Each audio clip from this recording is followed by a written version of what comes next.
Hey gang, this is Mike with Intrinsic Flow. I'm a coach, a guide, and trail builder in Bellingham, Washington. And today I want to talk to you about learning how to do stoppies.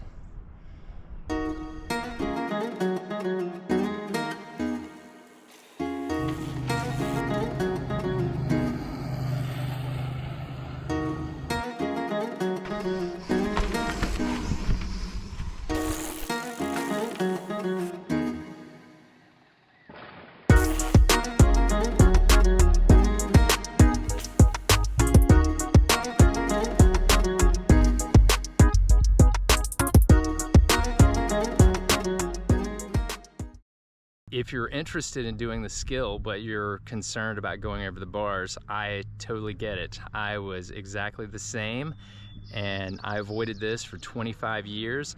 And then when I decided, okay, I think I'm ready to work on this, I think I'm prepared for the potential consequences, then as I started to practice, I went over the bars a number of times, and quite a few of those were with my legs trapped behind the handlebars, and the only thing to save myself was throwing my hands out in front of me.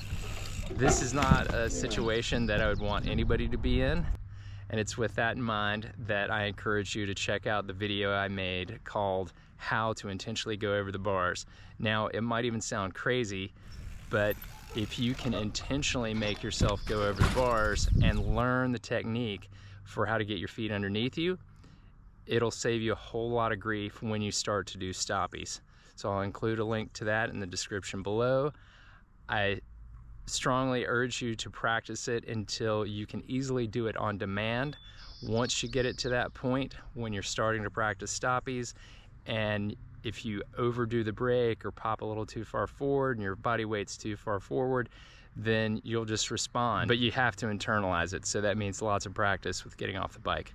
But check it out. It really did a lot for me, and I hope it helps you too. Okay, so bike setup. The most important thing to consider with bike setup is just how well your brakes work. If your brakes are noisy, or you have that wandering brake lever feel that brakes that need to be bled have, or if they just don't feel like they're stopping you, you definitely want to have them looked at. Failing to do that will make it more likely that you go over the bars, or just make it more difficult to get onto the front wheel in the first place.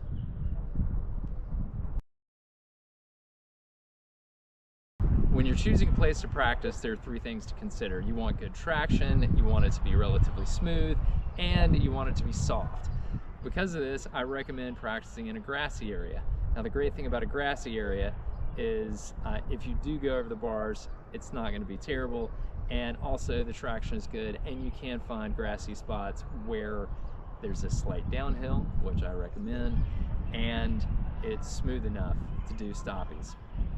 All right, as you build up to this and you're going further and further, if you want to gauge how far you're going and mark it, the easiest way to do that is with cones. You set out a cone or other marker, one where you start and the other one where you finish. So if you go 5 feet, you've got your second cone at the 5-foot mark. If you go 5.5 feet, you move it out progressively each time. The great thing about this is you're still on grass and you're building your distance every time you do a run. Endos and stoppies are similar skills. With both, you shift your weight forward to put weight on the front wheel and then apply the front brake. With an endo though, the front brake is completely locked, so your momentum stalls out on the front wheel. Because the front brake is completely locked with endos, they're quite a bit easier to do. And because you don't have to think about adjusting the front brake, it's a great way to get used to the back wheel being in the air with all your weight on the handlebars.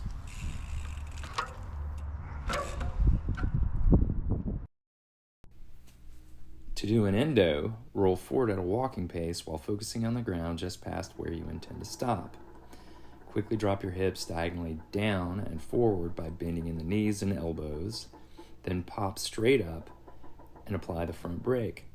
As the back wheel comes up, bend your knees to allow the seat to bump you in the butt. When your forward momentum is gone, extend your legs to set the back wheel down.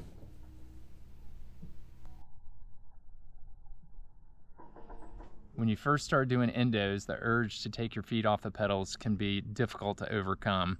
Doing so will cause you to get stranded on the top tube and likely whack your crotch on the stem or go over the bars. Do lots of runs and gradually increase your momentum into it and pop. As you commit weight to the bars, scoop the pedals back and up until the seat lightly bumps you in the butt. You want it to be a light bump, not a smack.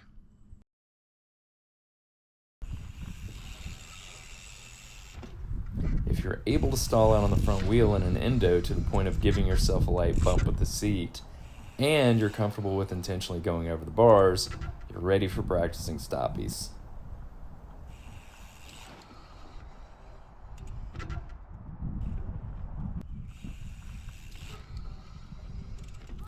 With the exception of where you look and how much pressure you use on the front brake, the technique for stoppies is the same as endos.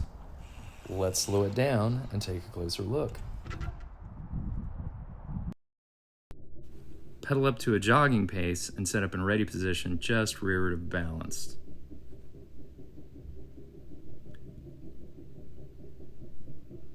Drop down and forward until your chin is over the bars and immediately pop straight up and apply the front brake.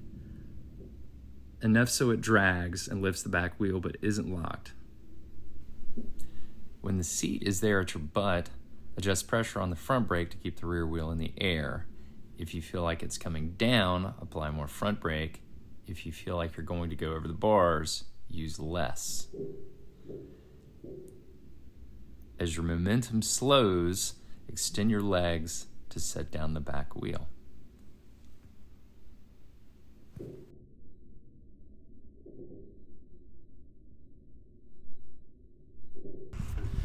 Once you initiate the stoppie and your butt is on the seat, it's time to adjust the height of the back wheel. Stoppies are much like wheelies in that you're not actually fully balanced on the front. If you were, you could coast with the back wheel in the air without using the brake at all. Instead, you're just before the balance point with the back wheel slightly lower than balanced. Since you're slightly lower, you have to use speed and braking to keep the wheel in the air. To do this, increase braking to get the back wheel higher and decrease it to get it to come down.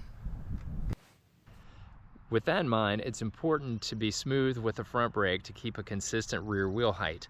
You can expect 5 or more corrections in a single run to do this. If you're still struggling with the idea of going over the bars, here's some things to think about to reduce the possibility of that happening. First, locking your eyes on a point in the distance is crucial to gauge how much weight is on the bars and how high the back wheel is in the air. So start here. Second, be sure to completely bottom out the suspension with your drop and pop. Doing so will make it easier to commit weight to the bars and controllably raise the back wheel into the air with the front brake. Third, be sure to drop and pop before you apply the front brake. Failing to do this could cause the front wheel to slip, stutter, or worse yet, dump you over the bars. By the way, that slip or stutter is a warning sign. Fix it on your next run or suffer the consequences. To do this, drop, pop, and then apply the front brake. With all that said, learning how to do stoppies really isn't that hard, but it does require progressively building yourself up to it. Stoppies of less than 15 feet, where the front wheel rolls less than 15 feet, are actually pretty easy and relatively safe. Going further than 15 feet, though, requires more commitment to putting weight on the bars and going faster, and with more speed means greater risks. Be consistent with your form and avoid slipping the front wheel or slapping yourself in the butt with the saddle. Avoiding these errors will save you lots of grief and unnecessary trips over the bars.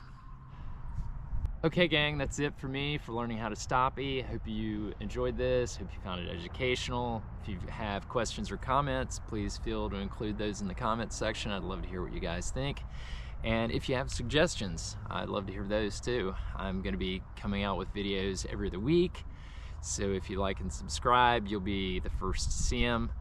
That would also be great. And if you're in the Bellingham area and you'd like to take a clinic or a lesson, I'm teaching clinics from March until October. I'd love to have you come out for one of those. And so there you go. That's it for me.